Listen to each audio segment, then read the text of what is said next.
that terrified giants in 1942, thunder rolled across the deserts of North Africa. German Panzer divisions, symbols of steel dominance, advanced in flawless formation, engines roaring, treads crushing sand, dust clouds marking the march of Hitler's war machine. To them, victory was mechanical certainty. Their armor ruled the battlefield, their tanks unstoppable. But soon, something unusual darted across the dunes. Not a tank, not even an armored car. A small, open-topped vehicle, light, fast, unarmored. The Germans barely noticed it at first, yet within months, they would learn to fear it. That tiny 4i4 would change how wars were fought forever. It wasn't built to destroy, it was built to move. And in a world consumed by chaos, mobility became the ultimate weapon. This is the story of the Jeep, the humble workhorse that outsmarted the mighty German Panzer, carried the Allies to victory, and redefined modern warfare. Before the Jeep, the battlefield's weakest in the early years of World War II, mobility was the greatest weakness of every army. Infantry advanced on foot, burdened with supplies that couldn't keep up. Horses still hauled artillery in Europe. Trucks, too large and fragile, bogged down in mud or broke apart in rough terrain. When tanks surged forward, infantry lagged miles behind. Communication failed, supply lines stretched thin, and wounded soldiers waited helplessly for rescue. In the chaos of early battles, American commanders realized something terrifying: speed wins wars. Whoever could move men, medicine, and ammunition faster, won. The U.S. Army's solution was a desperate call to industry. Build us a light reconnaissance vehicle. 4-wheel drive, under one's 300 pounds, small enough to fit inside a plane, strong enough to pull artillery.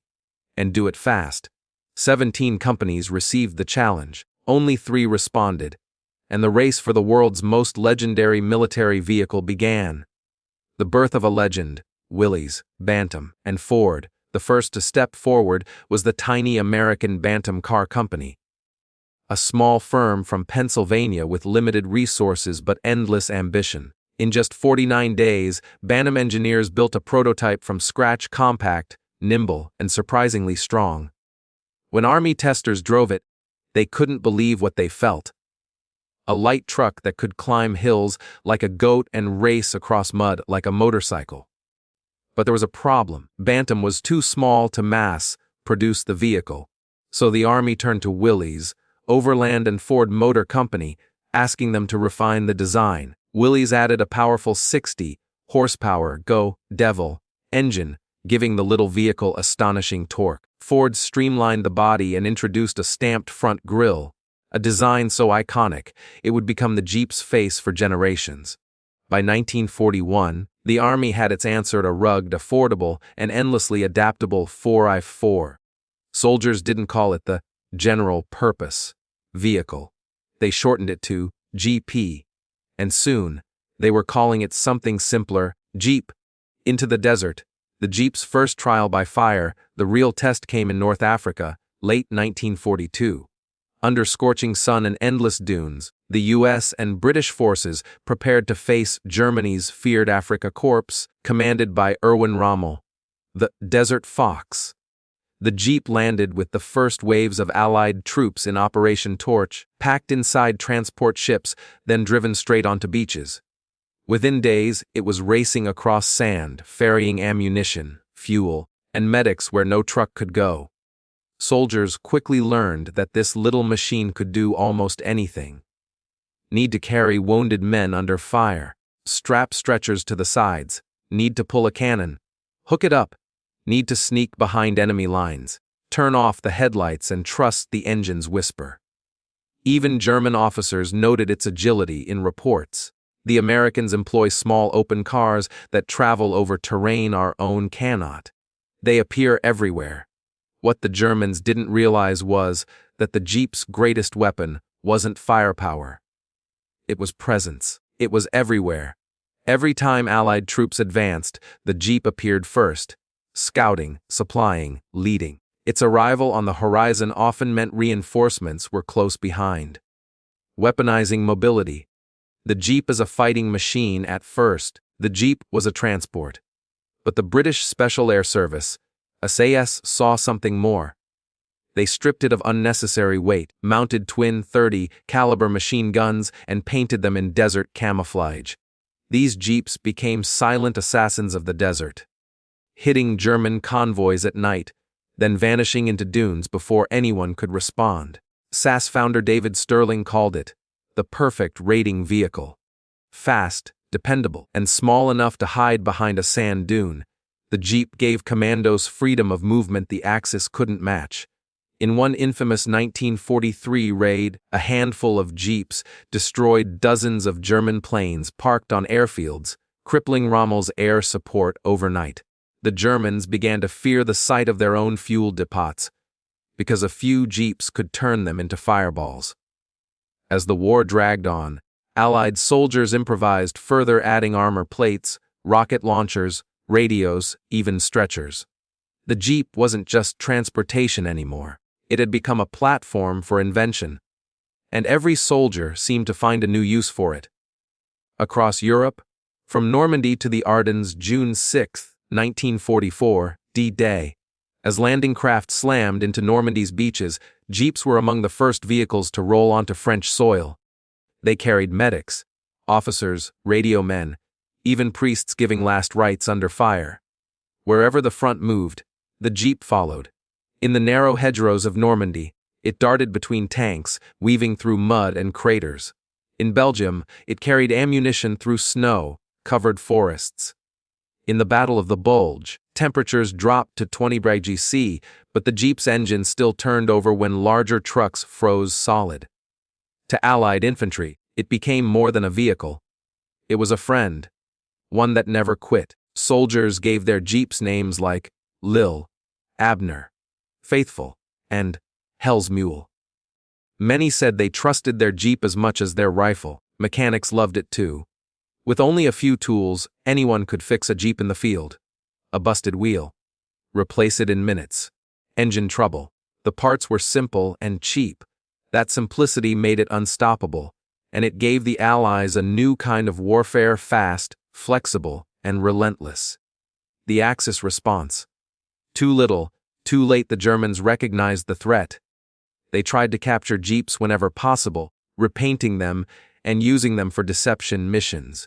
They also attempted to design their own lightweight vehicles, like the Volkswagen Kübelwagen and the Schwimmwagen, a small amphibious car.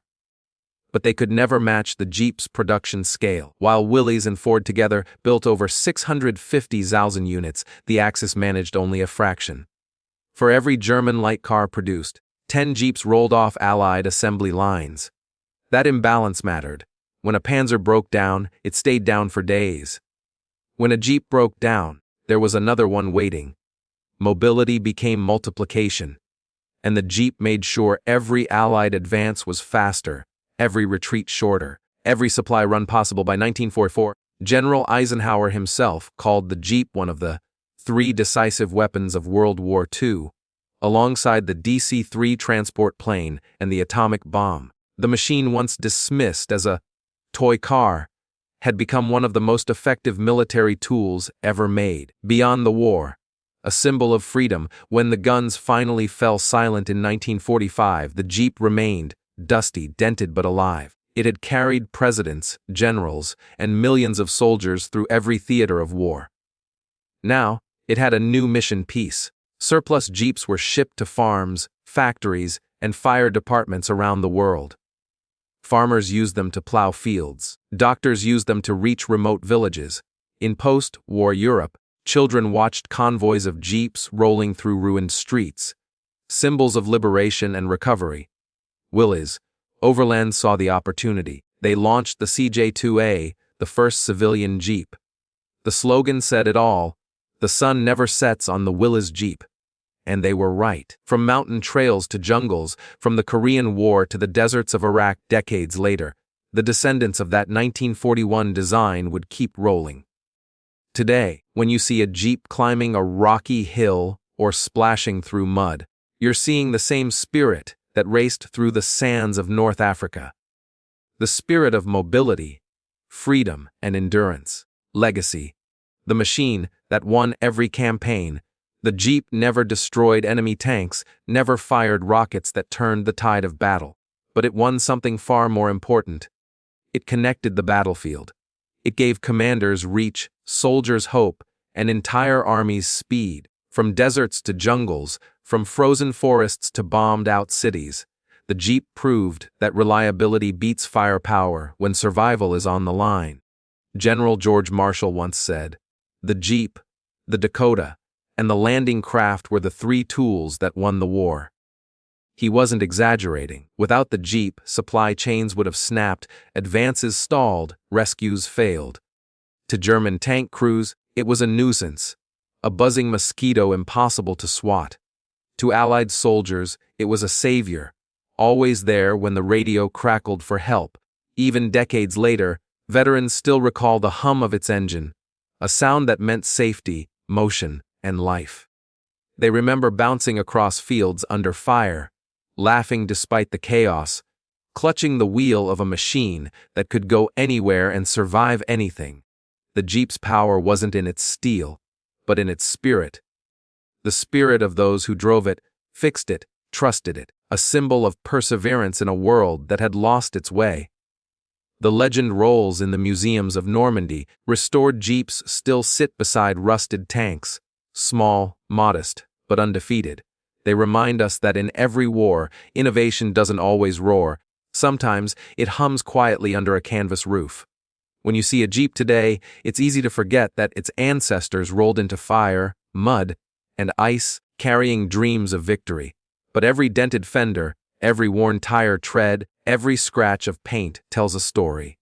A story of ordinary soldiers who relied on an extraordinary machine. The Jeep didn't conquer territory with guns or armor. It conquered the battlefield with movement. And movement, in war, is everything. A vehicle built in 49 days became the backbone of a global victory. And more than 8 decades later, its legend still drives on. Because in the end, the Jeep wasn't just a machine. It was the embodiment of one simple truth. When you can move, you can win.